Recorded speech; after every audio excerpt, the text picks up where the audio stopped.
আদালতে চ্যালেঞ্জ হচ্ছে বিসিবি নির্বাচন।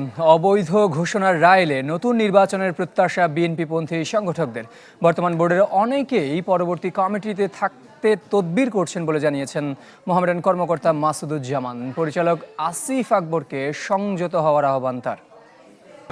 অন্তর্বর্তী সরকারের হস্তক্ষেপ সহ বিভিন্ন অভিযোগে বিসিবি নির্বাচন বয়কট করেছিল বিএনপিপন্থী সংগঠকরা।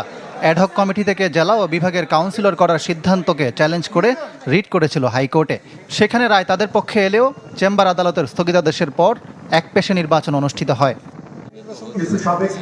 বিএনপি সরকার গঠনের পর ক্রিকেট বোর্ড পরিচালনায় আসতে মরিয়া ওই সংগঠকরা আবারও আদালতের দ্বারস্থ হচ্ছেন।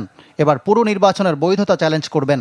মোহামেডান কর্মকর্তা মাসুদুজ্জামানের আশা, আদালত বর্তমান বোর্ডকে অবৈধ ঘোষণা করলে নতুন করে হবে নির্বাচন। আমরা চাই একটা সুষ্ঠু নির্বাচনের মাধ্যমে, এবং আমরা এটা কিভাবে সম্ভব, এটা আসলে আমরা তো এই ব্যাপারটা নিয়ে এটা কোর্ট পর্যন্ত গড়িয়েছে।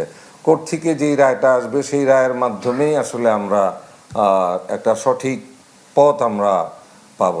এইটা যদি বৈধ বলে বৈধ, অবৈধ বললে পুরাটাই অবৈধ, দুইটা একই জিনিস আসলে।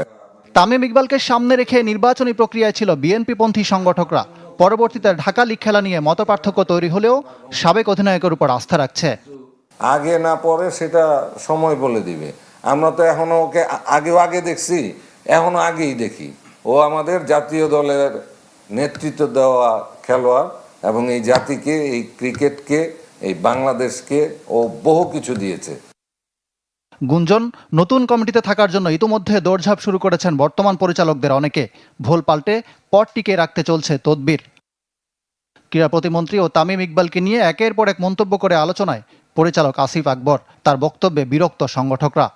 অপরপক্ষ ছোট করে বলার মতো অনেক কন্টেন্ট আছে।